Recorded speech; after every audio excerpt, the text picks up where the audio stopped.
Episode 113 of the Small Business Big Marketing Show. In this episode, I chat with franchising expert Greg Nathan about the good, the bad, and the ugly side of franchising. Welcome to the Small Business Big Marketing Show, where successful small business owners share their secrets to take your marketing to the next level. Now here's your host, Tim Reid.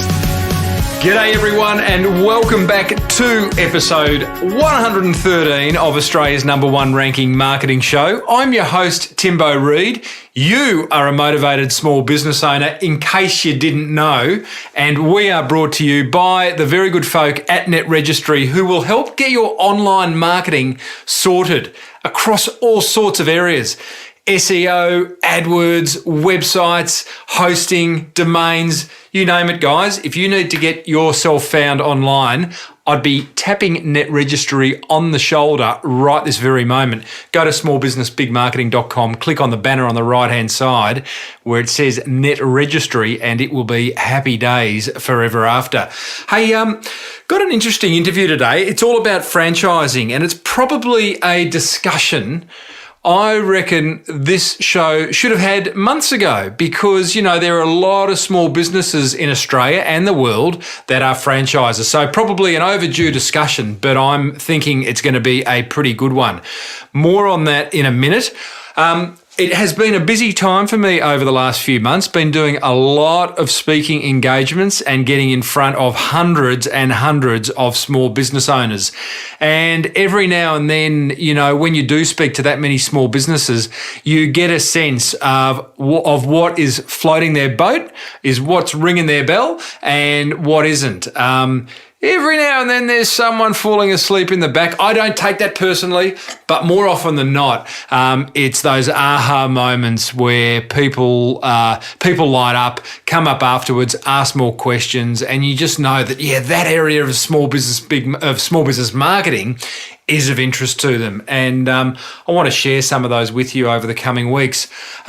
One in particular of many is this concept of creating an experience within your business. And it was a question or a concept that I share in every single one of my presentations, which is all about, it asks the question, what is the experience that a prospect goes through when they're dealing with you, right? And it's really worth considering all the elements to that. And what I suggest is that you timeline that experience from the moment a prospect comes into contact with your business online or through word of mouth or by passing your store or hearing you speak or whatever it may be, through to the time that they make an inquiry, they call you, they come into your store, they send you an email, through to the time they purchase from you, and then post-purchase.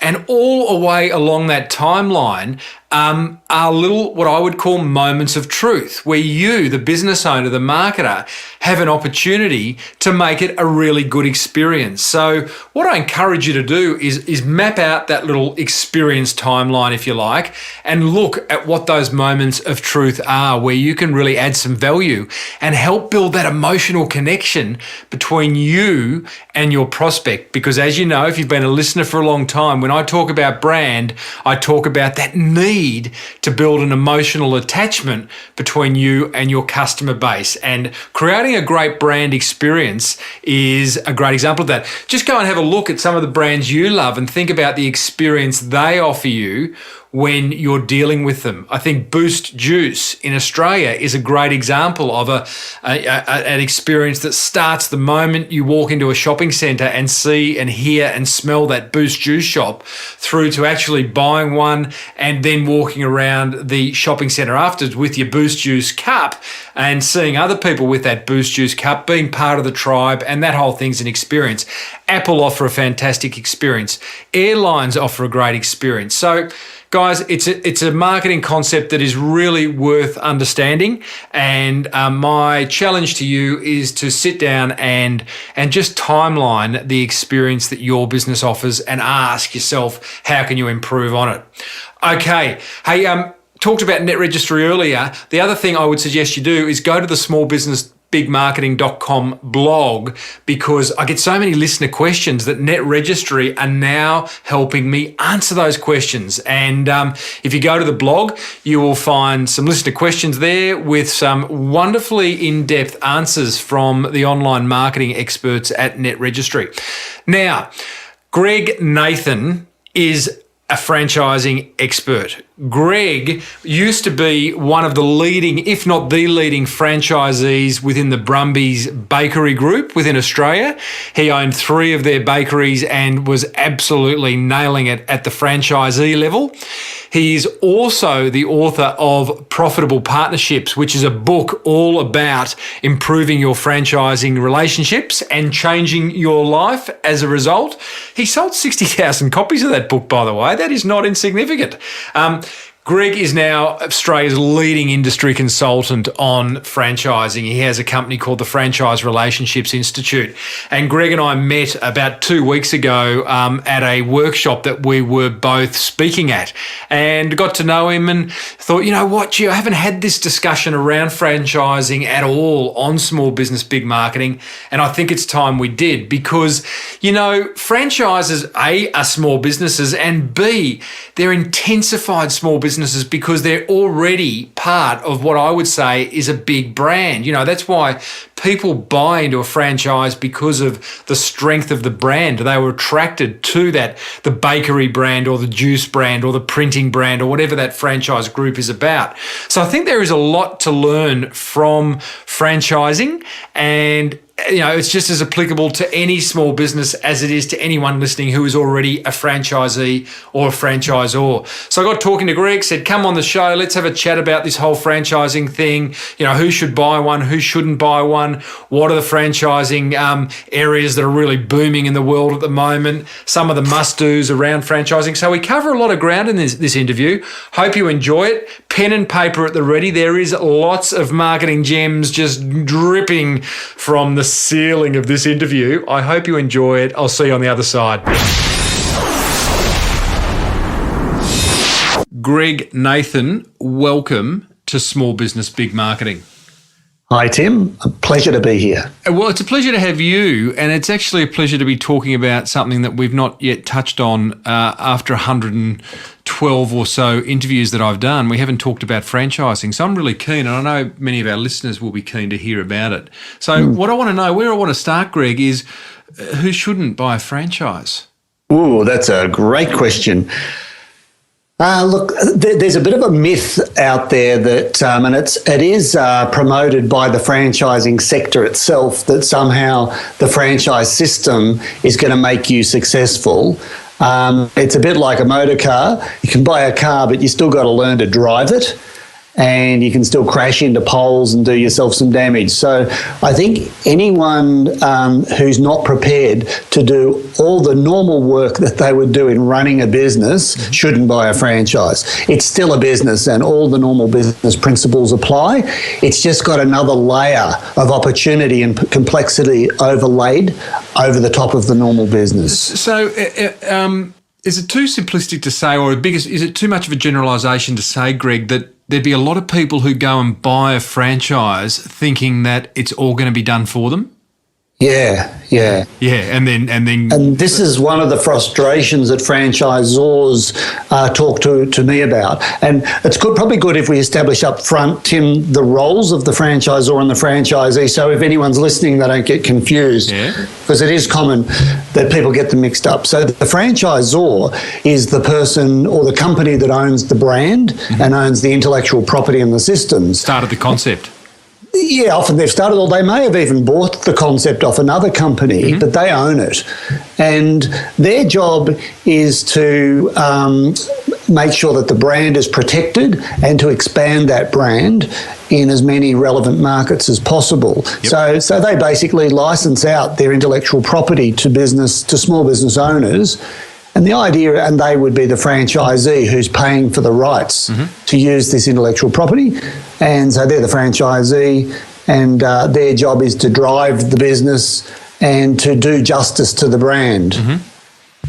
So going back to then that generalisation that I made, which you seem to agree with, which is, there are people who go and buy into a franchise thinking it's all going to be done for them. Well, really, all the business requirements still apply. You've still got to manage people. You've still got to promote. There is an additional layer of opportunity because the franchise brings brand. I mean, and a lot of experience and a lot of, as you know, Tim, in running a business, to be profitable, a lot of the secret is to systematise as many things as possible so you're running really efficiently. And I think in franchising, this is one of the areas where the franchisee can get a competitive edge, is they can, if they follow the system and the systems have been well thought through, then they can operate incredibly efficiently because they basically do away with the learning curve of having to experiment and get their product right. In marketing, we talk about, having the right product at the right price and the right positioning and so on. Well, the franchise system should have done a lot of that pre-work for them. So a lot of their focus is in just excellence in implementation. Yeah, right. And not having to think about, well, how much should I sell this for and what's the best way I should, promote this product? It should have all been thought through for you. But that doesn't mean you don't have to work your butt off still. No, of course, but that's really interesting. So what you're saying is, like, to be a successful franchisee, you should, a lot of your focus should be on implementing the rules of the franchise or the conditions of the franchise. Yeah. And you were asking me earlier who shouldn't be a franchisee. I reckon people like you and me shouldn't be franchisees because we have big egos and we like to create new stuff and, experiment and stuff. Yeah. And that can be a real problem for us and the franchisor. Yeah. And I actually was a franchisee for a while. You were? And, And I did cause problems for myself and my franchisor because I was always fiddling with the recipes. I was in the Brumby's bakery group and, fiddling with the recipes and trying to come up with better ways to make stuff. And it's not really a good use of your time and energy. I kind of just don't get that mindset because, you've bought into a franchise because you've been attracted by the brand. Something about that brand has appealed to you emotionally. It's like, wow, like they seem to be doing something right. I want to be a part of that. Why? And I see this in franchisees that I speak to where they challenge things. They challenge the marketing or they challenge the ingredients, the recipes, or like, why would you do that? Why not just go and start your own business? Look, it's a good question because there is some common sense we've got to apply to all this. Some things are good to challenge. So no one, in life should take everything at face value because you basically get manipulated if you don't challenge and use your sense of judgment. But it's a matter of, with marketing, I think it is good for the franchisee if the marketing department hasn't provided a rationale for why we're doing certain things, or they haven't tested certain marketing programs and there's no evidence that it's going to work or not. I think it's fair enough for the franchisee to challenge, but and maybe we'll get onto this in the discussion, how you challenge people is very important. Yeah. Because you can be a healthy skeptic and say, can you just give me some more information about what research has been done behind this marketing program or what piloting has been done? And that's a good question to ask. Great question. And I think if you ask it in a respectful way and you listen, then you can have a really robust, good conversation and you may end up challenging the franchisor to go back and do a better job, in their planning. But if you become a cynic and you just kind of say, oh, that'll never work, then, well, it's that self-fulfilling prophecy in life. If you think it's not going to work, well, surprise, surprise, it's probably not going to work because you want to prove yourself right. I remember, it rings bells when I was working in advertising. It was my job to sell the creative ideas to the client, to present and convince and sell the ideas to the client. I made a point of sitting with the creative people during the concept development stage so I got to understand where on earth did that idea come from, and why is it strategically right? Why is it on brief? Why should the client buy it? And in doing that, my success rate was very high in selling the ideas into clients, because I could share the journey. And it's the same with the franchisees who might challenge the marketing. Yes. It's really incumbent to understand the why, isn't it? Why is critical. Yeah. And I think you may have listeners on the call who are franchisors listening to the program, and I think a message I've got for people who are on that side of the fence is you really need to treat your franchisees with an enormous amount of respect. Don't patronise them. And you need to almost treat them like a client, as though you are the advertising agency and you have to explain to them the rationale as to why you're spending their money on certain things. Because in most cases, most of the marketing in a franchise, Tim, is the franchisee's money. They pool their funds into a marketing fund. Mm-hmm. And so I think the franchisee does have every right to challenge and ask the questions about, well, what's the rationale behind it? And the franchisor needs to have good answers to that. Mm. Yeah, absolutely. Maybe challenge, or at least just, I would have thought, understand how this idea come about. Why is it the right thing to do for our business? Yep. But Tim, if I could just say one other thing, you were saying why do people not follow the system? Yeah. I think sometimes it's ego. That, like, I think I can do this better. Mm-hmm. And I think if you do have a big ego, nothing wrong with a big ego, you just need to manage it and have enough self-awareness to ask yourself, am I challenging or wanting to recreate this to prove to other people how great I am, or am I doing it to be more successful for the business's sake? So they're subtly different. Mm-hmm. One's about you and one's about the business. Go on. Sorry. So I guess what I'm saying is that it's okay to challenge and push the boundaries a bit, but do it for the right reasons. Yep. I also think stay very close to what's working with your colleagues in a franchise group. And if things are working for others, chances are they'll probably work for you as well. Mm-hmm. But if you find that something, a few of you are having the same problems, or a particular system doesn't seem to quite be hitting the mark, I think that's when you need to go back to your franchisor and say, look, I've got a bit of evidence here that this isn't as working as well as it could. Explain what your evidence is, and then invite them in to have a discussion with you about how we can improve this. Mm-hmm. So you're working together in a true partnership. Clearly, communication is everything. It is, and I've sort of talked a lot about, this idea of a profitable partnership, where you're not legally in partnership together, and some of the lawyers might get a little bit sort of nervous about talking about partnerships, because the nature of the relationship, it's a business relationship, not a legal partnership. Mm-hmm. But for all intents and purposes, you're pooling your resources together to get a competitive edge. And the more you can share knowledge and resources and ideas, the better everyone in the group's going to be. Mm-hmm. Mm. Greg, why would I, putting aside, we won't talk specific brands here, but why would I buy, say, a juice franchise versus just going and starting a juice shop? Yeah, I think you've got to look at the strength of a brand and how well known and how well respected that brand is, because that enables you to hit the ground running. If it's a new site, you'll virtually have customers from day one. Most businesses take a couple of years to build up, so to build up to a point where you're really breaking even and you understand the business well enough to run it really efficiently. If you kind of buy a brand that, if you use the juice analogy, and it's got that reputation, well, you should be profitable within the first month or two, providing, if it's in a busy shopping centre, the brand's well known, you'll get the support from the franchisor to get your team trained. So when you open, everything's ticking over, and the franchisor will normally have their own team working in the business with you.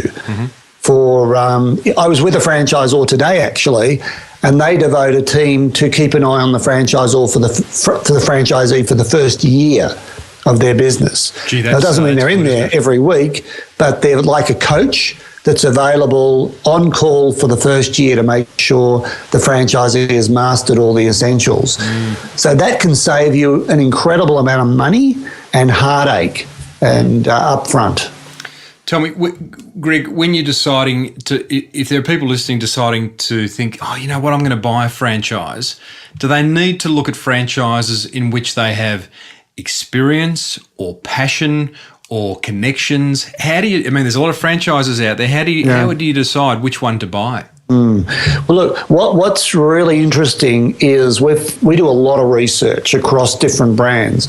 We find that if someone is successful in a business, doesn't matter what the brand is, if that person wants to run another business in a different industry and has an interest in that other industry, they will probably be successful.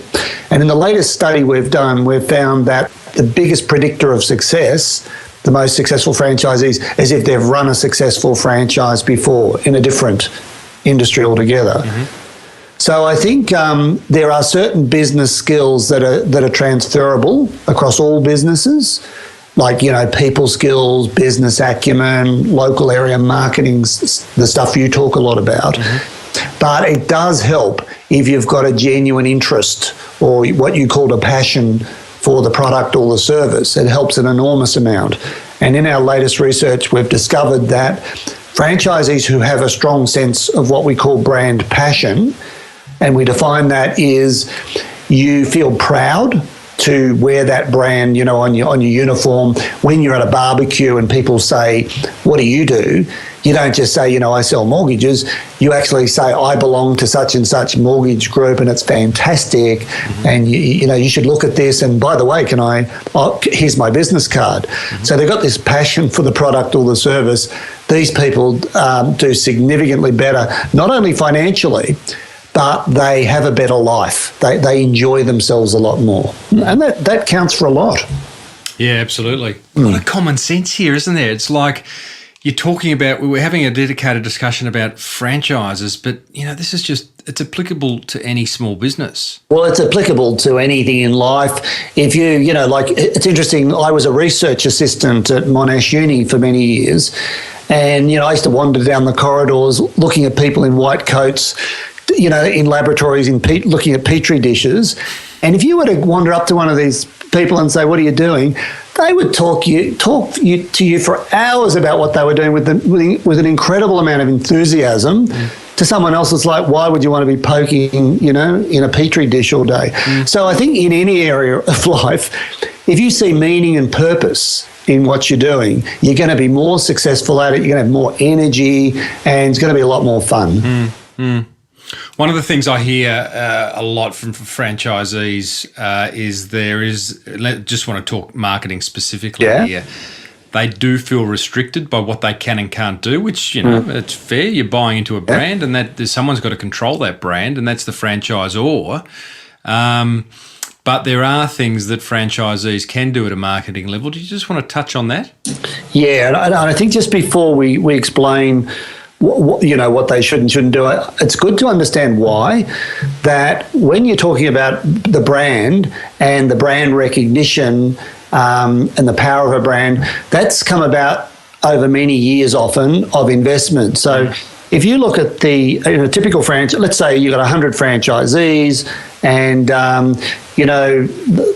they might be pouring, as a group, $20 million a year into the brand between them. And you accumulate that over years, you're looking at hundreds of millions of dollars have gone into building a certain brand profile or a positioning of the brand. You don't want people messing with that. Mm-hmm. And it only takes one person to do something stupid, particularly these days with the power of social media. One bad customer experience can go viral and do serious damage to the other 99 franchisees who have invested in that brand, not to mention the 100 who are yet to come and the franchisor. So franchise groups can be quite precious, and rightly so, about how the brand is being used. So that's the reason why they can almost come across Nazi-like in terms of, you must not do this, and if you do that, you'll be in trouble. Now, in terms of, the parameters, it's important the franchisor explains to the franchisees, this is what our brand means, like the values that we're trying to promote through the brand. This is the sort of reputation we want people for our group to have. And if we were to ask people, what do you think about this brand? We want them all to say these sorts of things. Mm-hmm. So it's important franchise groups have a lot of these discussions with their franchisees. And then it's a matter of saying, now, given that we all understand this, go out and do whatever you want to do, but make sure that it doesn't undermine any of these things that we've talked about. And I think that's important. So franchisees do need to be given a lot of freedom to try out new things, as long as they, if the brand stands for high quality and speed, and a certain flavour, mm-hmm. then the franchisee's obviously got to stick to those things. Yeah. But that being said, there's often a whole history of things that have worked, and a smart franchisee would be looking to what has worked with other franchisees and worked in the past, and just piggyback on that. Mm. You don't need to often reinvent a lot of new stuff. We used to do this at Flight Centre. Flight Centre isn't a franchise group, but we had a lot of stores out there. And as marketing manager, one of the marketing managers at Flight Centre, we all made a point of getting together on a weekly basis, because generally, one of the marketing managers was good at generating media coverage. Another one was really good at putting packages together with wholesalers. Another one seemed to nail their advertising, and it was like, let's share. Like, how did you do that? How did you do that? And then, exchange of that information was just critical. It allowed us all to grow. And this is one of the great things about franchise groups. When they're well managed and well led, they spend quite a lot of time getting the franchisees together, and they almost act like facilitators. So you might get, 30 franchisees in a room in round tables, and you do this, Tim, I've seen you do this in your seminars, and get them sharing amongst each other. Yeah. What's something you've done that added, got extra dollars in the average sale per customer, or attracted more customers into your business? And that sharing of information can be magnified by 100 or 200 stores. It's very powerful. No, let's just expand on that, because without going into specifics, listeners, Greg and I were talking at a conference last week, and it was amazing. I heard one franchisee share an idea with one of the counter staff from this franchise group, and it was an idea that generated that one store an extra $300 a week. So it was like, wow, there must be a lot of those ideas floating around this group that just aren't getting heard. So we literally went round the table and got each table to share one idea that could generate additional dollars immediately the next day. And it was amazing what came out, wasn't it? It was. And in fact, I know I've heard that one store's gone back and implemented one of those ideas in their business immediately. Yeah. I think one of the other things in the franchise groups, they have a role called a field consultant or a field manager. Mm-hmm. These people go around, and they usually, come once a month and spend a couple of hours in your business. Smart franchisees are picking the brains of these people and saying, tell me what other franchisees are doing at the moment that's working for them. And what I want you to do is to explain to me how you think I could apply that into my business, and let's work together and do up a little marketing plan around some of these ideas. So that's really that's going to the next level. So not only are you driving the franchise systems well, but you're also squeezing every bit of value out of the staff of the franchisor to give you that extra good service. Mm-hmm. Mm-hmm.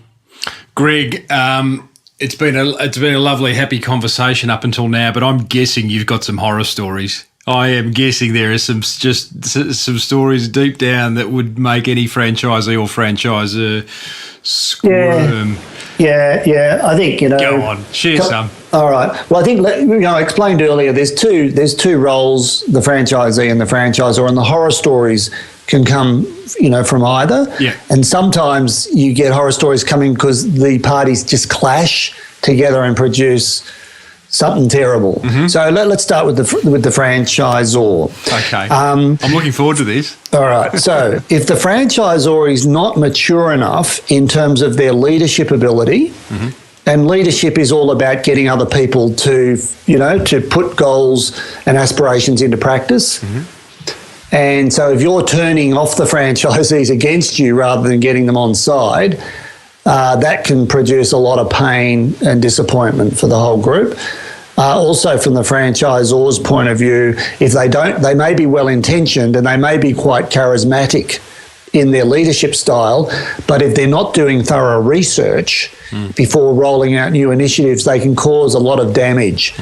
So if I'm one business owner with one business and I introduce a new product and it crashes and burns, well, I'll sort of pay the consequences. But imagine rolling out something to 100 stores at once and it crashes and burns, how much damage and anger that would create amongst the group and also amongst the customers in some cases. So the horror story there is a franchisor that doesn't know what they're doing. And to a certain extent, you can protect yourself against that by doing good research when you buy into the franchise. However, there's nothing to stop franchise companies, as in any organisations, changing their staff. So while you were the marketing manager at a particular company, you may leave and another marketing manager comes along and that person might be a bit of a disaster and everyone pays the price. So sometimes you can protect yourself before getting in, and sometimes if you don't believe that someone in the franchise or company is doing a good job, you owe it to yourself and your fellow franchisees to let it be known what your concern is, why you have a concern, and take it to the right people, in a mature way and negotiate a way forward. Now, from the franchisee's point of view, sometimes you'll get franchisees who are very political. And for whatever reason, they have a need to be the centre of attention. And if they're not happy about something, they can cause a bit of mischief by getting other franchisees to form almost like a lobby group and have secret meetings. And I've even seen franchisees get together to overthrow the franchisor like a coup. And this is incredibly damaging to a group because it distracts the franchisees from doing what they really need to be focusing on, which is serving customers and creating happy customers. And the group gets very internally focused and turns into a bit of a bloody battleground for a while. Lawyers can get involved. And I've seen sales in those sorts of situations. Across a group, sales will drop 10% in a month, right across the group. And you made a point of this in your book, Profitable Partnerships, which was a fantastic read, by the way. And I just thought, franchisees need to remember that they're representing an overarching brand. And if I were to go into, let's just say Baker's Delight in my local suburb and had a bad experience, and then I go interstate and go to another Baker's Delight, that reflects on that other Baker's Delight interstate. It affects on everybody. It affects on everyone, and that in itself is, I guess, that's both the positive and the negative of franchising. Well, there's been. I pay a bit of interest to this for obvious reasons because this is my living, but I particularly, my ears prick up when I see a franchise brand mentioned in the media, and there's been a few recently. There's been some unfortunate incidents. It wasn't anybody's fault. But a customer did have a bad experience and the media got hold of it and have plastered it, over the newspapers and on social media. In other cases, a franchisee or even the staff of a franchisee has done the wrong thing by a customer and it's got out into the media. In one case, a very large, very well-respected franchise brand in Australia, one of the franchisees was underpaying their staff and not only did they get into trouble and they got fined quite a few $1,000s by the government agency, but it was all over the media that this particular brand was underpaying its staff. But in fact, it was only one store. So this is the dark side, the underbelly of belonging to a group. You're putting your trust in not just the franchisor, but every franchisee to do the right thing. I want to just talk globally, I'm really interested to know, well, what is the most successful franchise in the world? I don't know whether you know that question. I don't mean to surprise you with it, but what is the most successful in the world? And where's the growth area in franchising at the moment? Yeah, all right. Now, I'm not avoiding your question, Tim. Come on. But when you say success... Yeah. Because a lot of the entrepreneur magazines and so on, they have these, and even BRW does this as well. They say, what's the fastest growing? Okay, let's break it down.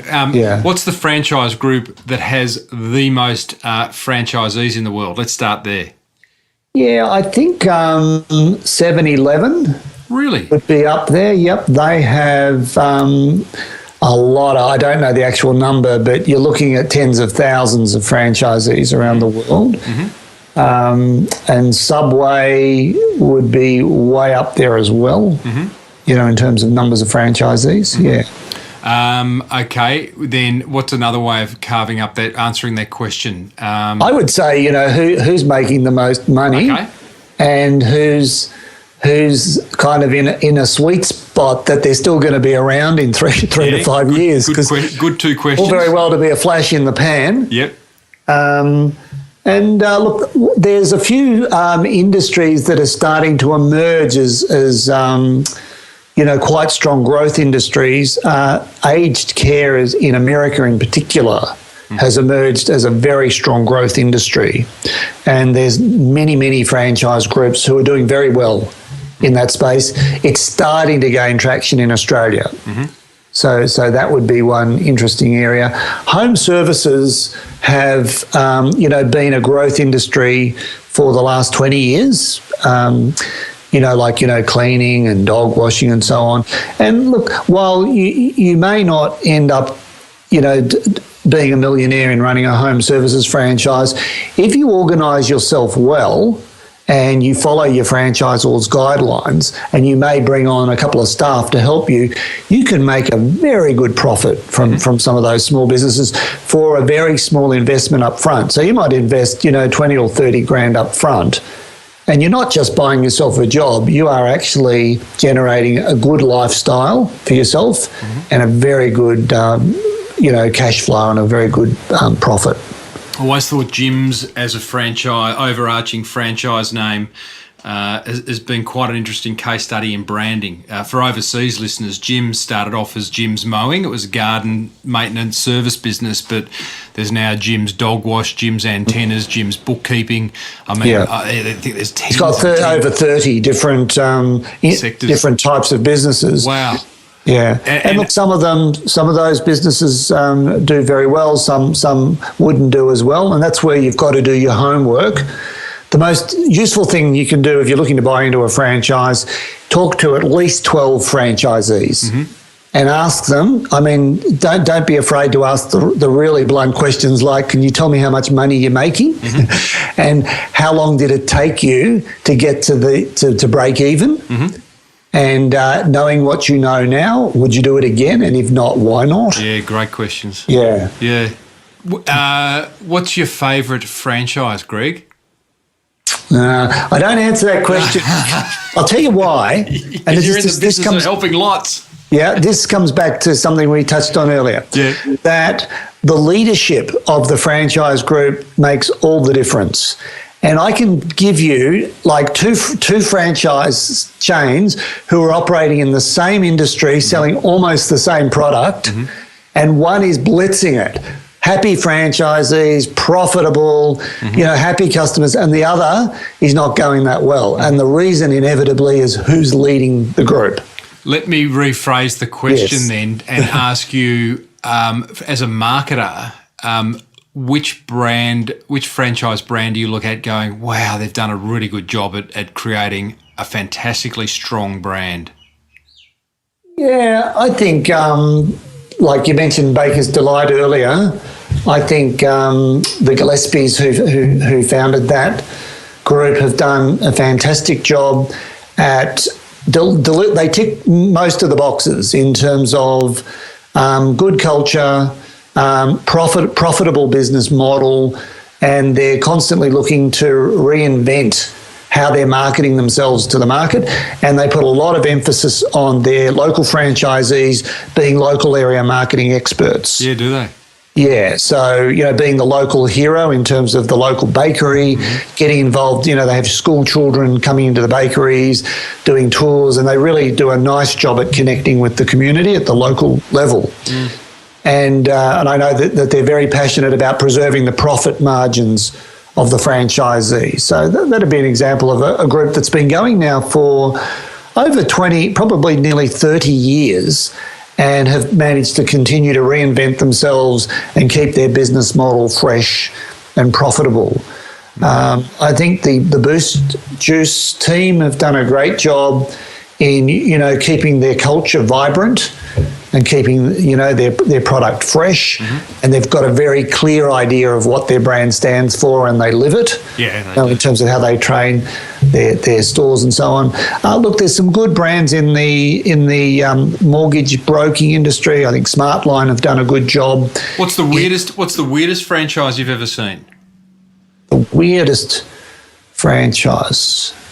There's a dog poop picket scoop, poop scoop franchise. Goodness me. At what point would you go, you've got the brochures. I always like thinking going into that, the meeting where they made the decision to go into that. It's like you've got the brochures in front of you, you're going to bread, you're going to juices. Then there's that poop scooping franchise opportunity. Like, what would, the numbers would have to be so incredibly good. Oh, I think some people just like to serve. I don't think you'd be a millionaire in that one, but it's a little business that some people, might want to, young people might want to get into. There's so many lines there. Yeah. There's so many lines, but I just don't want to have to put the censored tick on the iTunes listing. But it is interesting that you could virtually say in every conceivable industry in the world, there's a franchise. I reckon you'll find a franchise in there. Yeah, right. And in the early days of, when I was sort of getting my business set up, in farming, there was some very interesting franchises, insemination of sheep franchises, seed franchises where they're sorting seed sizes. So you can virtually specialise through, developing a very efficient system around something, and providing it's sustainable, you can build a very good business model around it. Yeah, fascinating. Greg, thank you so much for sharing this. Now, you've got your own business, which is the Franchise Relationships Institute. So you are out there marketing your own business. You've written a book. Big tick. Love that. I think that's a great marketing tool. Better than handing a business card over. You did it to me last week. You gave me your book instead of the business card. I did. And look, do you know that I've never advertised that book? I've never paid for advertising. Yeah. And we've sold over 60,000 copies of that book globally. Goodness. And most of it is just word of mouth. Goodness me. Yeah. That's tremendous. What other marketing do you do in your business? I give talks to industry associations. So I try and get in front of my potential audience. And, if you're giving a talk at a conference, for instance, for our sort of business, you might have, 30 potential clients in the audience. If you just do a really good job, don't try and sell yourself, just deliver really good content that adds value. People will naturally it builds trust, and, people will want to work with you. A lot of our work is, because I'm fanatical about quality, we have a 96% satisfaction rate from our clients. We get a lot of client referral and a lot of repeat business. So we've got clients working with us, for same clients since I started the business 23 years ago. What are you going to do about those 4% that are dissatisfied? Talk to them. Yeah, exactly. And it's not that they're dissatisfied. It's just that we have a formula and we calculate a score, and we have a 96% score. So after every job I do, we actually seek feedback from the client. What we do well, how could we improve? And I read all those, and I take everything on board. I'm interested in your industry talk strategy, because I think that's a fantastic strategy that listeners, I encourage you to get up on stages and speak, because it is a good marketing strategy. How do you actively pursue opportunities to talk at industry events? Do you have someone identifying industry events ongoing? Do you just get asked to attend them? How's it work? A lot of, good business, as you know, Tim, is done through relationships. And this is a tip for everybody. In our research, we've sort of found again and again that successful people pay a lot of attention to the relationships they build. They build what I would call a network of supporters for their business. So I think if you've got that brand passion for what you do, just keep talking to people and about what you do and why it's so fantastic. And you'll inevitably find, I don't know how this works, but the right people just seem to come along from time to time and say, you're so enthusiastic about what you do. We've got this, talk coming up or a conference coming up. Would you be interested in coming along? So I think just tell as many people as possible about what you do. Yeah. Do good work. And write a book. The book is very useful. Yeah, I have to say that it gives you a level of credibility that you can't get by just telling people that you're good. Yeah. I also, the first 10 years of my business, Tim, I did a lot of free work, like volunteer work on committees. So I joined the franchise in our industry. It's the franchise sector, the Franchise Council of Australia.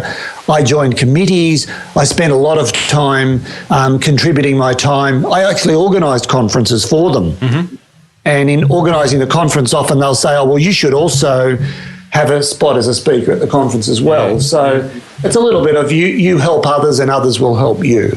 Greg, Nathan, it's fantastic to have the franchise conversation on small business, big marketing. I think it should have been done sooner. So thanks so much for appearing. Thanks, Tim. Pleasure. Bye-bye. Well, folks, I hope you enjoyed that chat, that fireside chat with Greg. Lots to share there. In fact, one of the things I've asked Greg to do in the future is to hook me up with a successful franchisee who's doing great local area marketing, who's going about owning their local area in a very big way. So he has promised to do that, and that will be an upcoming interview. I'm just having a look at Greg's book, which, as I said at the start, is called Profitable Partnerships. And he's got a wonderful quote in here which says, in a franchise network, when people stop sharing knowledge and resources, you no longer have a network, but a bunch of individuals battling it out alone. And for those of you who don't know, I've just started my deep dive mastermind, and it's bringing together small business owners around a virtual table each week and batting it out together. Because alone we are nowhere near as powerful as the multiple. And I had my first session this week with 9 small business owners sitting around a virtual table via webinar hosted by me. And the power of that mastermind was fantastic. Everyone sitting around the virtual table got to pose a marketing question of me, which I answered. But the power of the group answering the questions, providing solutions as well, was incredible. And just, Greg, that comment about battling it out alone, as small business owners, we do that so often. We're trapped in our shops or behind our computers and we're working alone, and it can be a lonely existence. So I do encourage you to, first of all, get out there and find other small business owners just like you, and network and share ideas on a regular basis. Diarise it.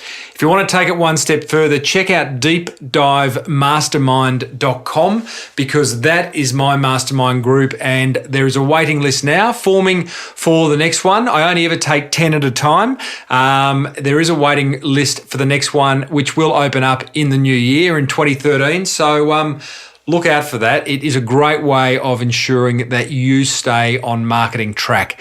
Enough of that. Thank you for tuning in. Smallbusinessbigmarketing.com is where you can find out all about me and the show, all those wonderful past interviews where there have been some amazing marketing gems shared by my guest. Got some big guests coming up too, by the way, in the weeks to come. We never rest at Small Business Big Marketing headquarters. Until next time, may your marketing be absolutely tremendous. See you next time. Bye. You've been listening to the Small Business Big Marketing Show with Tim Reid. Want more marketing goodness? Then visit smallbusinessbigmarketing.com.